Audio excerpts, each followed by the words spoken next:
नमस्कार। न्यूज 24 को कार्यक्रम 6 प्रश्नमा यहाँलाई स्वागत छ। म अरुण देव जोशी। आज पनि हामी यो 6 प्रश्नमा देशको समसामयिक राजनीतिको बारेमा नै कुरा गर्छौं। देशको राजनीति अहिले एकदमै जटिल मोडमा पुगेको छ। कतिपय दल चुनावमा जाने तयारीमा छन् भने कतिपय दल चुनाव बहिष्कार गर्ने घोषणा गरेर बसेका छन् र उनीहरूलाई मनाउने तयारी भइरहेको छ। यिनै सिलसिलामा छलफल गर्न आज हामीले हाम्रो स्टुडियोमा निम्त्याएका छौं नेपाली कांग्रेसका नेता विमलेन्द्र निधिलाई। निधि, स्वागत छ यहाँलाई स्टुडियोमा। धन्यवाद। अनि कस्तो चलिरहेछ अहिले राजनीति? राजनीति चलिरहेछ। सबै संविधान सभाको दोस्रो निर्वाचनमा नै केन्द्रित भएर सम्पूर्ण राजनीतिक गतिविधि त्यसैमा सञ्चालित छ। अहिले कर्मचारीहरूलाई सरकार सुम्पिएर राजनीतिक दलहरू ढुक्क भएर बस्नु भएको छ। ढुक्क भएर बसेका छैनौँ हामी, कोही पनि ढुक्क भएर बसेको छैन। अब यो राजनीतिक दलहरूको नेतृत्वमा सरकार निर्माण गर्ने, खास गरेर चुनावको लागि सरकार निर्माण गर्ने कुरामा सफलता पाउन सकिएन। त्यसकारणले यो गैर राजनीतिक व्यक्तिहरूको सरकार निर्माण गर्नुपर्यो, यो साँचो कुरा हो। र यो निष्पक्षताको हिसाबले गरियो, किनभनेदेखि अब सबैलाई के हो देखि राजनीतिक दलहरूले नेतृत्व गरेर गर्यो, चुनाव गरायो भनेदेखि अब विश्वासै नहुने, त्यो दुर्भाग्यपूर्ण अवस्था त रहेको छ। तर कर्मचारीहरूलाई अनि प्रधान न्यायाधीशलाई सरकारको चुनावी सरकारको खास गरेर अरू विषयको लागि होइन, यो चुनाव गराउनको लागि हो। र चुनावी सरकारको जिम्मा दिएर बाँकी सबै दल हामी चुनावको तयारीमा लागेका छौँ। तर एउटा कुरा चाहिँ सजिलो भएको छ, सत्ताको लागि चाहिँ लुछाचुडी या उठा बैठक जस्तो त्यो जो हुन्थ्यो, सत्ताको लागि तपाईँहरू एउटालाई गिराउने अर्कोलाई ढलाउने, त्यो खेल चाहिँ अहिले अब रोकिया छ। ठिक हो, अहिलेलाई त्यो भन्न सकिन्छ, सन्तोषको विषय त्यो हो, त्यो भन्न सकिन्छ। हालाकि त्यो गैर राजनीतिक दलको सरकार बन्नु त राम्रो कुरा त होइन, तर अहिलेलाई सन्तोष गर्न सकिन्छ। त्यो विश्वस्त हुनुहुन्छ यो सरकारले चाहिँ चुनाव समयमा गराउँछ या अहिलेको निर्दलीय देशको अवस्था, निर्दलीय व्यवस्था जस्तो अवस्था छ? संविधानमा पनि दलीय देश त दलीय व्यवस्था नै छ। देशमा राजनीतिक दलहरू सक्रिय छन्। देशमा संविधानमा त दलहरूको संवैधानिक हैसियत अहिले खासै देखिँदैन। संविधानमा छ नि त, दलहरूको सबै संवैधानिक हैसियत छ। सरकारलाई यो निष्पक्ष सरकार भन्न सकिन्छ, यो चुनावी सरकार भन्न सकिन्छ। सरकार राजनीतिक व्यक्तिहरूको नेतृत्वमा छैन र सरकारमा सामेल मन्त्रीहरू राजनीतिक दलका होइनन्, त्यो चाहिँ भन्न सकिन्छ। यसलाई निर्दलीय सरकार भन्दा पनि यसलाई चुनावी सरकार, एउटा निष्पक्ष सरकार भन्न सकिन्छ। यो टेक्नोक्रेटहरूको अब नेपालीमा के भन्ने यसलाई होइन, तर यसलाई निर्दलीय भन्नु जुन अर्थमा हामीले नेपालको राजनीतिमा निर्दलीय र बहुदलीयको अर्थ बुझ्दछौँ, त्यो अवस्था होइन। यो सरकार चाहिँ कुनै दलको होइन, त्यो कुरा तथ्य हो, सत्य हो। तर सरकारभित्र प्रतिनिधि चाहिँ दलहरूका नै छन्। दलहरू सहमत भएर दलहरूले निर्माण गरेको हो सरकारले। भागभण्डा गरेर यतिजना यसको एकजना यसको भनेर भागभण्डा भन्नाले सहमति गरेको हुन्, सहमति गरेको हुन्। राजनीतिक दलहरूकै सहमतिमा सरकारको निर्माण भएको छ। राजनीतिक दलहरूको राजनीतिक गतिविधिहरू निषेधित गरिएको होइन। संवैधानिक रूपले व्यवस्था रहेको भित्र नै राजनीतिक दलहरूले आफ्नो निर्णयहरू लिइरहेका छन् र त्यसकारणले यो अहिलेको नेपालको राजनीतिलाई निर्दलीय राजनीतिको अवस्था भन्न कुनै पनि आधारमा भन्न मिल्दैन, राजनीति शास्त्रको परिभाषाले पनि मिल्दैन। सरकार चाहिँ दलको होइन, सरकार न्युट्रल गभर्मेन्ट हो भन्न सकिन्छ, टेक्नोक्रेट्सहरूको गभर्मेन्ट हो भन्न सकिन्छ। तर देशको राजनीति भनेको यो मल्टिपार्टी पोलिटिक्स हो यो अहिले। तर अहिले अब यो नितान्त चुनावको लागि बनाइएको सरकार, चुनावको लागि मात्र भने तपाईँले सबैले भन्नुभयो, सहमति त्यही भएको। तर यो सरकारले अहिले दीर्घकालीन महत्त्वका, दीर्घकालीन असर पर्ने खालका सम्झौताहरू, सहमतिहरू गर्न थाल्यो भनेर आजै चाहिँ उच्चतर राजनीतिक संयन्त्रका नेताहरू, विभिन्न दलका नेताहरू प्रधानमन्त्रीलाई भेट्न जाने कुरा छ। त्यो ठिक हो। त्यो यो सरकारको एकमात्र काम निर्वाचन गराउनु हो, निर्वाचन गराउनु र त्यो अवधिसम्म नहुने चिज देशको लागि छ भने दैनिक कानुन व्यवस्था, शासन प्रणालीलाई व्यवस्थित गर्नु, डे टु डे एफेयर्स हेर्ने, त्यो बाहेक यो सरकारले केही काम गर्नु। राजनीतिक सहमतिमा हुन्छ भने त्यो पनि नेपालको लागि यो अवधिमा नगरी नहुने कुनै यस्तो छ भनेदेखि सबै राजनीतिक दलहरूले अथवा देशले स्वीकार गर्न सक्ने स्थिति छ भनेदेखि त्यो गर्दा हुन्छ। तर यो अहिले नगरिकन कुनै बाधा व्यवधान पर्नेवाला छैन। देशको हित विपरीत जानेवाला छैन भनेदेखि त्यस्तो काम हात हाल्नु हुँदैन अहिलेको सरकारले। अनि अहिले कुन चाहिँ सरकारले गरेको कुन चाहिँ कदम पछिल्लो कुन चाहिँ कदम छ जसमा तपाईँहरू असन्तोष हुनुहुन्छ र आज प्रधानमन्त्री मन्त्री परिषद अध्यक्षले? अब म हिजो उच्चस्तरीय राजनीतिक समितिको बैठकमा म त थिइनँ, तर के भनेदेखि जस्तो अहिले धेरै सन्धि सम्झौताहरू जुन गर्न लागेको भन्ने आयो नि समाचारहरूमा, कतिपय विषयलाई त अदालतले पनि रोकिदियो, स्टे अर्डर गरिदियो, नगर भन्थ्यो। त्यस्ता विषयहरू छन्, अदालतले आखिर रोकिदिएपछि त यस्तो किन गर्नुभयो अहिले बेकारमा भन्ने विषय हो। अरू त खास तपाईँलाई किन लाग्छ त यो अहिले दलहरूको सरकार नभएको दलहरूको भएको बेलामा यो सरकारले यस्ता यो जुन चाहिँ दलहरूले सायद गर्दैन थियो होला या दलहरूलाई अन्य दलको दबावले गर्न सकिँदैन थियो त्यो गर्न अहिले किन खोजिरहेको छ, के लाग्दैछ तपाईँलाई? मलाई अब त्यस्तो कुनै उनीहरूको नियतमाथि शङ्का त छैन। अब सरकारलाई के हुन्छ भने मन्त्री भइसकेपछि सरकारको जिम्मेवारी सम्हालिसकेपछि देशको लागि केही सम्झौता गरौँ, मेरो पालामा यो भएको थियो भन्ने हुनसक्छ। मलाई यसमा कुनै दुराशय नै तपाईँको छ भन्ने त भन्दिनँ, तर अब यस्ता कुराहरू बारेमा कुनै पनि सन्धि सम्झौताहरू संविधान सभाको निर्वाचनसँग सम्बन्धित छैन र जुन सन्धि सम्झौताहरू अथवा समझदारीहरू अहिले नै गरिहाल्नुपर्ने जरुरत छैन। त्यस्तो कुराहरूमा हात नहाल्दा ठिकै हुन्छ कि यसमा। त्यसमा अहिले चाहिँ तपाईँहरूले अब विपक्षको भूमिका निभाउनु परिरहेको स्थिति छ?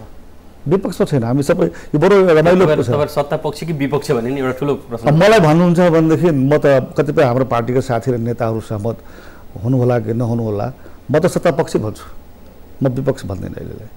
किनभने यो सरकारले त हामीले निर्माण गरौँ, कमसेकम 4वटा पक्ष जसको सहमतिबाट 11 बुँदे समझदारी भएको छ, 25 बुँदे आदेश जारी भएको छ बाधा अड्काउ फुकाउको, त्यसको ओनरसिप लिनुपर्दछ र ओनरसिप लिनेले त आफूलाई सत्ता पक्षकै ठान्नु पर्दछ। प्रत्यक्ष रूपमा नभए पनि अप्रत्यक्ष रूपमा पनि हामी प्रतिपक्षमा कोही पनि छैनौँ। कमसेकम प्रतिपक्षमा अहिले अब नेकपा माओवादी लगायतका असन्तुष्ट दलहरूलाई भन्न मिल्छ? उहाँहरूले भन्न सक्नुहुन्छ, उहाँहरूले जो यो धेरै विश्लेषणै गर्ने हो भने 4 राजनीतिक पक्ष नेपाली काङ्ग्रेस, एकीकृत माओवादी, एमाले र मधेसी मोर्चा बाहेकको दलहरूले आफूलाई, अब उहाँहरूले भन्ने हो त मैले भन्ने होइन, किनभने उहाँहरूले यो सहमतिलाई विरोध गरिरहनु भएको छ भने अहिलेको सहमतिलाई, अहिलेको व्यवस्थापनलाई समर्थन गर्ने त सत्तापक्षको भयो नि त, र अहिलेको व्यवस्थापनलाई विरोध गर्ने प्रतिपक्षको हो। त्यो सामान्यतः एउटा परिभाषा त्यो दिन सकिन्छ। तर उहाँहरूको भनाइ त एउटा के पनि छ भने जुन विपक्षमा छन् या विपक्षका मोहन वैद्य, नेकपा माओवादी र सङ्घीय समाजवादी पार्टी बाहेक अन्य दलहरू पनि छन्, कतिपय जुन संविधान सभामा थिए, कतिपय राम्रै हैसियत राख्थे, ती दलहरूको पनि भनाइ के छन् तपाईँले 4 दलको मात्रै सिन्डिकेट बनाउनु भयो र उहाँहरूलाई त्यसमा इन्क्लुड गर्न चाहनु भएन, 4 दलको नियन्त्रणमा सत्ता राखिरहन चाहनुभयो जुन असंवैधानिक छ। यो सिन्डिकेट होइन, उपसमिति हो, अब भन्नलाई जे भन्दा पनि हो, तर 4 दलले समाधान दिएको छ नि। आज मुलुकमा सरकार बनेको छ होइन, बाबुरामजी प्रधानमन्त्री हुनुहुन्थ्यो, बाबुरामजी हट्न तयार हुनुभयो, संविधानमा केही प्रावधानहरू राखिएको छ भनेपछि देशमा जुन निर्णय कार्यान्वयन हुन्छ त्यो निर्णयकर्ताहरूको हैसियत नेपालको जनताले स्वीकार गरेको मान्नुपर्दछ। बितेको संविधान सभामा यो 4 पक्षको सङ्ख्यालाई हेर्ने हो भने सामान्यतया विश्लेषण गरे जस्तो अहिले पनि संविधान सभाभित्रको अरू दलहरूले आफूलाई किन जनताको सामुन्नेमा दाबी गर्नुहुन्छ कि हामी पनि बितेको संविधान सभामा थियौँ फलानु हैसियतमा भनेदेखि उहाँहरूले आफ्नो हैसियत बितेकै संविधान सभामा उहाँको उपस्थितिलाई तुलनात्मक आधार र तर्कहरू प्रस्तुत गरेर राख्नुहुन्छ भने हामी 4 पक्ष जुन छौँ त्यो पनि बितेकै संविधान सभामा हाम्रो हैसियत त निर्णय गर्ने हैसियत थियो नि त। त्यसकारणले निर्णय गर्ने हैसियतमा हामी रहेका छौँ र निर्णय कार्यान्वयन भएको पनि छ। 4 पक्षले गरेको निर्णय बाट अहिलेको सरकार निर्माण भएको छ। ती निर्णय गर्ने हैसियतका पनि नेकपा माओवादी र एमाले चाहिँ टुक्रिसकेका छन्। उनीहरूको पनि अब त्यो हैसियत पुरानो हैसियत कति रह्यो भन्नेमा पनि त सवाल छैन? हो, त्यसमा पनि आखिर त इम्प्लिमेन्टेसन हो नि त, इम्प्लिमेन्टेसनको कुरा हो। तपाईँको यो के हुन्छ भने एक किसिमको कार्यान्वयन हुने कुनै पनि निर्णय के हुन्छ भनेदेखि त्यो निर्णय कार्यान्वयन भइरहेको छ कि छैन, इम्प्लिमेन्टेबल छ कि छैन र इम्प्लिमेन्टेड भयो कि भएन, जुन निर्णय कार्यान्वयन भइसक्यो नि त 4 पक्षले गरेको निर्णय त्यस कारणले अब जस्तो उहाँहरूले पनि वैद्यजी अथवा उपेन्द्र यादवजी अथवा अशोक राई लगायत जसले अहिले यो चुनावमा जानुभन्दा पूर्व केही उहाँहरूले माग राख्नु भएको छ, त्यो माग राख्दा त्यो माग कसले पुरा गर्दैन त? कतिपय गोष्ठीहरूमा कुरा हुन्छ यो माग कोसँग उहाँले गर्नुभयो, कसले पुरा गर्ने त भनेपछि त्यो पनि त एक किसिमले उहाँले स्वीकार गरे पनि नगरे पनि यो 4 राजनीतिक पक्षले उहाँहरूको माग स्वीकार गरिदियो भनेदेखि त्यो लागू हुन्छ भन्ने छ नि त। तर 4 राजनीतिक पक्षको हैसियत उहाँहरूले आफै स्वीकार गरिसक्नु भएको छ। उदाहरणको लागि वैद्यजीको पार्टीले यो 4 राजनीतिक पक्षले चुनावको मिति सार्दिनु पर्यो अथवा 11 बुधे र 12 बुधे खारिज गरिदिनु पर्यो भनेपछि त त्यो कसले भन्नुभएको, उहाँले कसले गर्ने? त्यही 4 राजनीतिक पक्षले गर्नुभएको नि त। 4 राजनीतिक पक्षमा सहमति हो भने सरकार र राष्ट्रपतिले त्यसलाई स्वीकार गर्दा कार्यान्वयन हुन सक्छ। त्यस कारणले कुनै पनि तर्कको आधारमा उहाँहरूले पनि त्यो 4 राजनीतिक पक्षलाई त त्यो निर्णयकर्ताको हैसियत त स्वीकार गर्नुभएकै छ। फरक के हो भनेदेखि उहाँहरूलाई हामीले हाम्रो त्यो 4 राजनीतिक शक्तिको निर्णयकर्ताको जुन उपसमिति या समिति जे छ हाई लेभल पोलिटिकल कमिटी, त्यसमा तपाईँहरू पनि सामेल हुनुहोस् भनेर हामी ओपन छौँ। हामीले उहाँलाई निषेध गर्न खोजेको छैन, आउनुहोस् भन्न खोजेको छ हामीले। तपाईँलाई के लाग्छ, उहाँलाई मनाउने कोसिस गर्दै हुनुहुन्छ, उहाँहरू मान्नुहुन्छ, आउनुहुन्छ जस्तो लाग्छ? मलाई विश्वास छ उहाँहरू आउनुहुन्छ, उहाँहरू आउनुपर्छ। किनभने जनताको राजनीति गर्दै हो भनेदेखि, जनतामा सार्वभौम सत्ता निहित छ भनेर विश्वास उहाँहरूको छ भनेदेखि त जनतामा जानको लागि आउनु पर्यो नि। अब उहाँहरूकै कुरालाई एकचोटि मान्दिनु हो भने 4 राजनीतिक दलको सिन्डिकेटै तोड्नु पर्ने हो। म सिन्डिकेट शब्द यो बोलचालको भाषामा आएको हुनाले मलाई खासै त्यसमा प्रयोग गर्नमा धेरै हेजिटेसन छैन। ल उहाँहरूकै हिसाबले 4 राजनीतिक दलको सिन्डिकेटै तोड्नु पऱ्यो भने त उहाँहरू आउनु पऱ्यो नि। तोड्नको लागि तपाईँको कुनै केही पनि निर्णय गर्ने निर्णायक शक्ति, राजनीतिक निर्णायक शक्ति भएन भने त मुलुकको यो सङ्क्रमणकालीन व्यवस्थाको अन्त गर्न सकिँदैन। त्यसमा समय समयमा लिनुपर्ने निर्णयहरू कसले लिन्छ?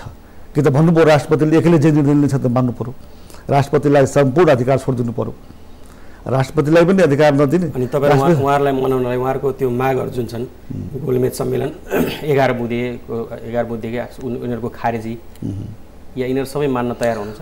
हेर्नुहोस्, सबै मान्न तयार छु भन्दाखेरि 11 बुधे खारेजी र 12 बुधे यो हेर्नुहोस्, राजनीति भन्ने कस्तो भने सम्भावनाहरूको खेल हो। सम्भावनाहरूलाई कहिले पनि इन्कार गर्नु हुँदैन। र म पुरा विश्वास छु उहाँहरूले जसरी अनेस्टली राख्न चाहनुहुन्छ भने उहाँहरूको मागहरू सबै पुरा गर्न सकिन्छ। मैले शेरबहादुरजीसँग म पनि गएको थिएँ बेदीसँग भेट्न, उहाँ चीन जानुभन्दा अगाडिको कुरा हो त्यो। बादलजी पनि हुनुहुन्थ्यो र मैले नै भने बिचमा कि यो ठुलो कुरा होइन। अहिलेको सरकार, शेरबहादुरले पनि भन्नुभयो र अहिले हामी सबैले भनिरहेका छौँ, अहिलेको सरकार बदलिन सक्दैन। किनभने कसको नेतृत्वमा सरकार बनाउने? निर्वाचन त गराउनु पऱ्यो भनेदेखि त्यो निर्वाचन गराउनको लागि सरकार त चाहिन्छ। अब कसको नेतृत्वमा सरकार बनाउने? राजनीतिक दलहरूको नेतृत्वमा सरकार बनाउने कुरामा त्यो तपाईँको सम्झौता सहमति हुनै सक्दैन। 1.5 वर्ष 2 वर्ष 3 वर्ष लाग्यो भने अनि त्यसको लागि फेरि चुनाव पर सर्ने भयो। त्यस कारणले सरकार बदल्ने कुरा नगरौँ। सरकारमा तपाईँहरू पनि न्युट्रलिटीको कुरा छ भने, यो सरकार निष्पक्ष हुन्छ हुँदैन भनेर लाग्यो भनेदेखि तपाईँ पनि खोज्नुहोस्, 2-4 जना कर्मचारीले पठाउनुहोस्, के भएर आखिर विस्तार गर्न सकिहालिन्छ। त्यस कारण सरकारको निष्पक्षताको कुरामा त्यो व्यवस्थापन गर्न सकिन्छ। दोस्रो कुरा 11 बुधे र 25 बुधेको कुरा छ। 11 बुधेको सट्टामा तपाईँहरूसँग सम्झौता भयो भनेदेखि 13 बुधे होला अथवा 10 बुधे होला, 15 बुधे होला। त्यो 13 बुधे र 15 बुधेले रिप्लेस गर्ने बित्तिकै 11 बुधे त अटोमेटिकली खारिज हुने भइहाल्यो नि त। त्यस्तै 25 बुधे जुन अन्तरिम संविधानमा आदेश मार्फत जुन बाधा अड्काउ फुकाउको व्यवस्था गरिएको छ, अब 25 बुधेमा त्यही तपाईँहरूसँग सल्लाह सम्झौता भइसकेपछि त 11 बुधेलाई रिप्लेस गर्ने सम्झौता आधारमा 26 बुधे होला, 27 बुधे होला अथवा 25 को सट्टामा 24 बुधे होला। यो सब कुराहरू गर्न सकिन्छ। त्यो गर्दाखेरि त के भनेदेखि उहाँहरूले राखेको माग त पुरा हुने भयो नि त। आखिर 11 बुधे 25 बुधे नेपाली कङ्ग्रेस पनि गोलमेज सम्मेलन पनि सहमत भइसकेको हो। गोलमेज सम्मेलनको लागि हामी गोलमेज सम्मेलनबाट समाधान हुन्छ भने यसलाई हामीले इन्कार गरेका छौँ। हिजो मात्र अब तपाईँको सभापति सुशील कोइराला अमेरिकाबाट फर्किँदाखेरि उहाँले चाहिँ यत्रो ठुलो गोलमेज सम्मेलनको आवश्यकता छैन, प्रमुख दलहरू बसेर छलफल गर्न सकिन्छ भन्नुभयो। उहाँले के गोलमेज सम्मेलन खारेज गरे जस्तो स्थिति थियो? छैन, उहाँको मैले अलग अलग पत्रिकामा अलग अलग किसिमको समाचार आएको देखेँ। मैले डिटेलमा उहाँको इन्टेन्सन चाहिँ त्यो समाचारको मेन आशय चाहिँ के देखिन्छ भने यी सबै दलहरूलाई समेटेर गोलमेज सम्मेलन गर्नुभन्दा सीमित दलहरूलाई राखेर एउटा छैन, उहाँको आशय त्यो छैन। उहाँ पनि यस मामलामा उहाँ अमेरिका इलाज गर्न जानुभन्दा पहिले पनि उहाँसँग हामीले धेरै कुरा गरिसकेका छौँ। उहाँलाई थाहा छ, उहाँ अपडेट हुनुहुन्छ र राउन्ड टेबल कन्फरेन्सको बारेमा कुनै पनि पार्टी कस्तो हुन्छ त गोलमेज सम्मेलन, कस्तो सहभागिता हुन्छ यसमा? होइन, अब त्यसमा त्यो गोलमेज सम्मेलनको बारेमै उहाँहरूसँग छलफल गर्ने, यो वैद्यजीसँग छलफल गरेर मोडलिटी तय गर्न सकिन्छ, कस्तो किसिमको गोलमेज सम्मेलन गर्न सकिन्छ। मूल कुरा चुनाव गराउनुको लागि नै हो, संविधान सभाको निर्वाचन गराउनु उद्देश्य, केन्द्रीय उद्देश्य भनेको संविधान सभाको चुनाव गराउनुको लागि हो। त्यस कारण चुनावलाई केन्द्रमा राखेर, चुनावलाई एजेन्डा राखेर राउन्ड टेबल कन्फरेन्स गर्न सकिन्छ। सबैलाई सहमत गराउनलाई पूर्व राजालाई समेत गोलमेज सम्मेलन राख्नुपर्छ भन्ने माग पनि उठिरहेछन्। पूर्व राजालाई राख्ने काम छैन, त्यो माग स्वीकार गर्न तयार छन्। त्यसो पूर्व राजा बाहेकै गोलमेज सम्मेलन हुन्छ अन्य दलहरू समेटिएर? अहिले त गोलमेज सम्मेलनमा अरू धेरैको जरुरत छैन। संविधान सभाभित्र रहेका जुन दलहरू थिए होइन, तिनीहरूसँग अब त्यसको अब नयाँ नयाँ पार्टीहरू खुलेका छन् नि।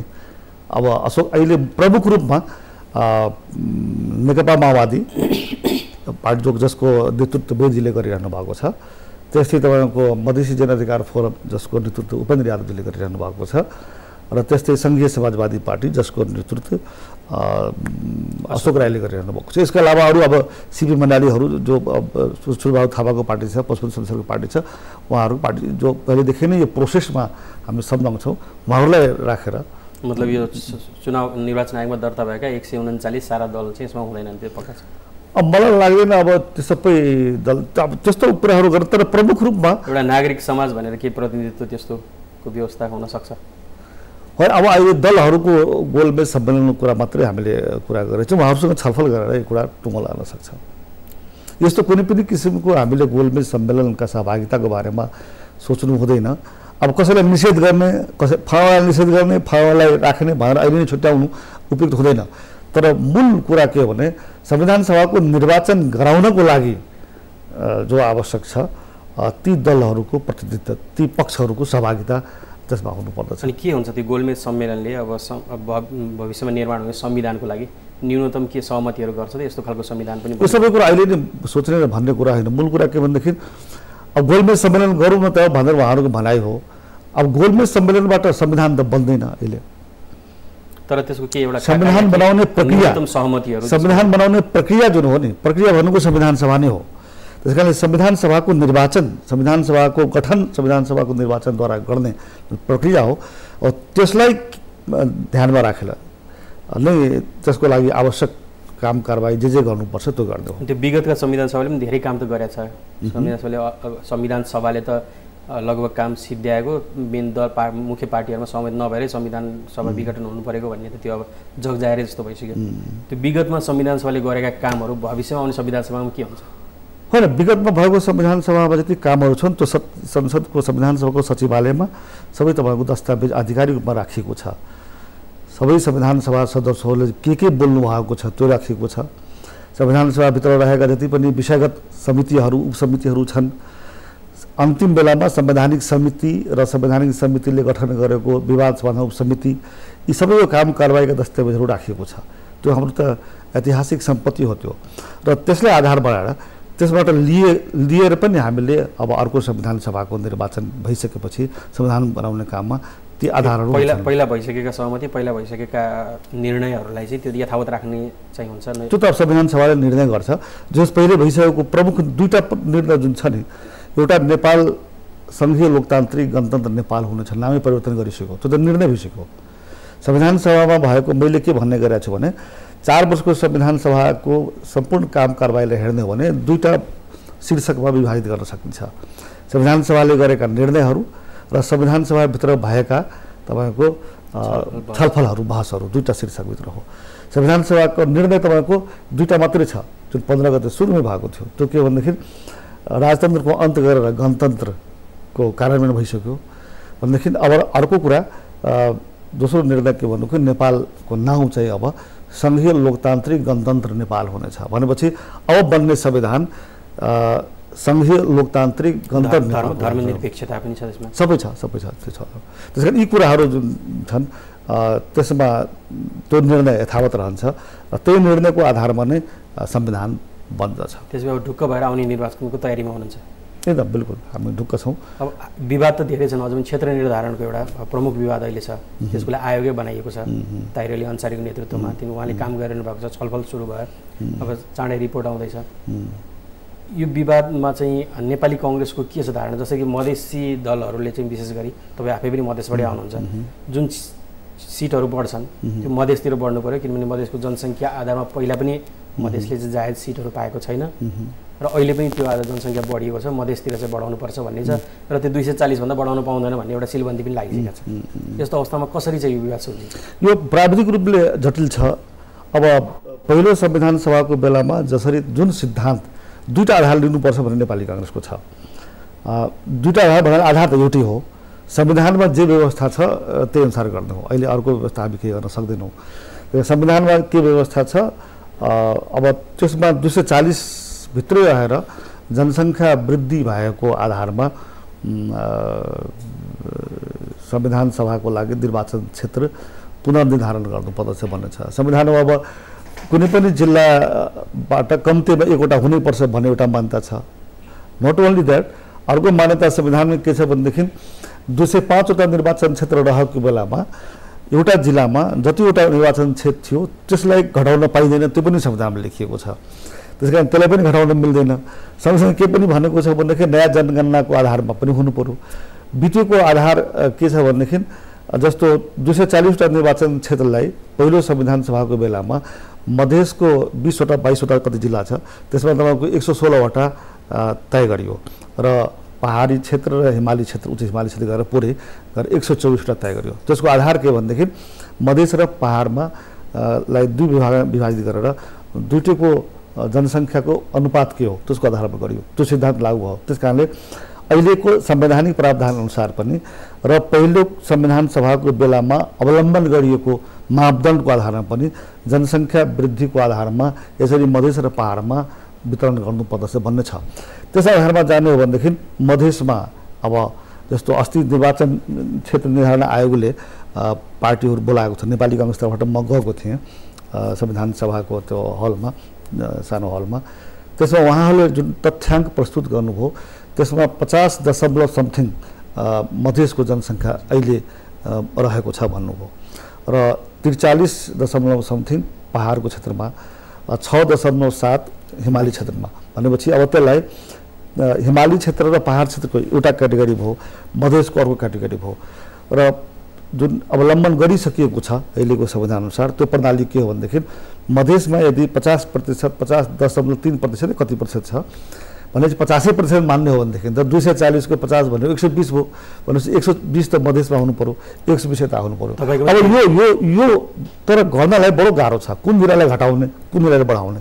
उहाँहरूले पनि के भन्नुभयो भने तपाईँको 205बाट 240 गर्नको लागि जम्मा त्यो बेलामा 35वटा क्षेत्र बढाइयो। अरू जहाँ जस्तो थियो यथावत राखेर 35वटा क्षेत्र बढाइयो। 35वटा क्षेत्र कहाँ बढाइयो? 5वटा पहाडको जिल्लामा र 20वटा तपाईँको मधेसको जिल्लामा।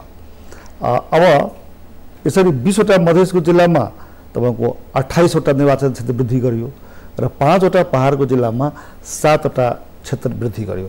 यसरी 35वटा वृद्धि गरेर तपाईँको 240 पुऱ्याइयो। अब उहाँहरूको भनाइअनुसार उहाँहरूलाई दिएको म्यान्डेट भनेको त्यही हो, त्यही 25वटा जिल्ला मध्येमा मात्रै थपघट गर्न सकिन्छ, बढाउन सकिन्छ। त्यस कारणले अब 25वटा जिल्लाको जनसङ्ख्याको अहिले जुन बढाइएको थियो त्यही जिल्लाहरू त्यही 205बाट 240 गर्दा 25वटा जिल्लामा बढाइयो। त्यसै मात्रै हेरफेर गर्न छ। त्यस कारणले अब नबढाइकन नघटाइकन बडो गाह्रो भइरहेको छ उहाँहरूलाई। अब कसरी गर्नु छ मलाई धेरै थाहा छैन। तपाईँको चाहिँ के छ? तपाईँको आफ्नो तपाईँको या पार्टीको भन्दा पनि तपाईँको व्यक्तिगत आफू मधेस भएर मेरो व्यक्तिगत पाउनु पर्यो भन्ने मेरो सिम्पल बितेको संविधान सभामा जुन आधारमा मधेस र पहाडमा वितरण गर्यो अहिले पनि त्यही गर्नुपर्छ। त्यसकारण 4वटा मधेसमा बढाउनु पर्यो, 116बाट 120 गर्नु पर्यो, 124बाट 120 गर्नु पर्यो। अहिले त्यही पार्टीको आधिकारिक धारणा पनि त्यही हो। होइन, पार्टीले अहिले यसरी बोलेको छैन, तर संविधान र को प्रावधान अनुसार गर्नुपर्छ भनेको छ। संविधानको प्रावधान अनुसार जे हुन्छ पार्टीलाई पनि मलाई पनि सबैले मान्नु पर्दछ। हस् त, आजलाई हाम्रो समय यही सकिन्छ। धन्यवाद। धन्यवाद दर्शकबिन, यहाँहरूलाई पनि धन्यवाद। आज हामीसँग हुनुहुन्थ्यो नेपाली कङ्ग्रेसका नेता विमलेन्द्र निधि। आजलाई 6 प्रश्न यति नै। धन्यवाद।